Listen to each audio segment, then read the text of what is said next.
یہ پوچھتے ہیں کہ کیا کسی نے آج تک قرآن مجید کا ایسا مسودہ تیار کیا ہے جو آیات کے نزول کی ترتیب کے مطابق ہو؟ مثلاً پہلی آیت سب سے پہلے اور آخری آیت جب نازل ہوئی وہ آخر میں۔ یہ سوال پوچھنے کے پیچھے جو پوشیدہ تجسس ہے وہ یہ کہ اس طریقے سے قرآن کو اس کے صحیح سیاق و سباق میں پڑھنے کے لیے آسانی ہو جائے گی، اور اس وقت جو عام طور پہ قرآن مجید کی آیات آؤٹ آف کانٹیکسٹ بیان کر دی جاتی ہیں، تو اگر وہ جو ترتیب ہے جس طرح سے وہ ساتھ ساتھ نازل ہوا تو اس سے شاید بہتر تصویر سامنے آ سکے۔ کیا فرماتے ہیں؟ یہ تو فتنہ ہے، اس طرح کی جسارت بھی نہیں کرنی چاہیے۔ قرآن مجید کو اللہ تعالیٰ نے خود ترتیب دیا ہے، اس کی ترتیب کے بارے میں اپنی کتاب میں بتایا ہے، اور اس کے ساتھ تنبیہ کی ہے کہ اب اسی قرات کی اور اسی ترتیب کی پیروی کرنی ہے۔ یعنی یہ بات اب ہمارے لیے کوئی انتخاب کی بات نہیں رہی، اور اسی سے اس کا سیاق و سباق بھی واضح ہوتا ہے۔ اگر اس کو اس طرح سے ترتیب بھی دیا جائے تو یہ اپنے سیاق و سباق سے بالکل منقطع ہو جائے گا۔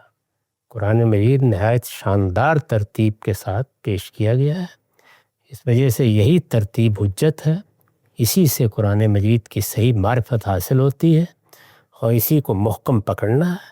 باقی تو روایات اور قصہ گویوں کی باتیں ہیں، ان کی کیا حیثیت ہے قرآن مجید کی اس ترتیب کے مقابلے میں؟ یہ ترتیب بھی اجماع اور تواتر کے ساتھ منتقل ہوئی۔ اچھا، ہم سے اس میں مثال کے طور پہ اگر کوئی شخص عقلی طور پہ یہ کہے کہ آپ فرماتے ہیں کہ رسالت میں آپ صلی اللہ علیہ وسلم کی سرگزشت انذار ہے، انذار عام، جرات و برات، اتمام حجت، جزا و سزا کا جو ایک دعوت کے دوران پورا مرحلہ پیش آیا، اسی کی روداد اس میں ثبت ہے، تو اگر کوئی شخص یہ استدلال پیش کرے کہ جس طرح ایک افسانہ ہوتا ہے، ایک کہانی ہوتی ہے، تو اس میں ابتدا سے انتہا تک بتدریج بات پڑھ رہی ہوتی ہے، تو اگر اس انداز میں آج کوئی شخص موجودہ قرآن کو دوبارہ، تو فہم کے لحاظ سے تو زیادہ وہ چیز قریب نہیں ہوتی، کیونکہ بالعموم ہم یہ دیکھتے ہیں کہ افسانہ وغیرہ جو بھی ہوتا ہے اس میں مرحلہ مرحلہ بات آگے بڑھ رہی ہوتی ہے، جبکہ یہاں بات بکھری ہوئی موجود ہے۔ یہ فیصلہ میں نے اور آپ نے کرنا ہے یا کتاب پیش کرنے والے نے کرنا ہے؟ تو اس نے اس کو اسی طرح ترتیب دیا ہے، اور ہر باب میں دعوت کے مختلف مراحل کا لحاظ رکھا ہے، تو دونوں چیزیں پوری طرح ملحوظ ہیں۔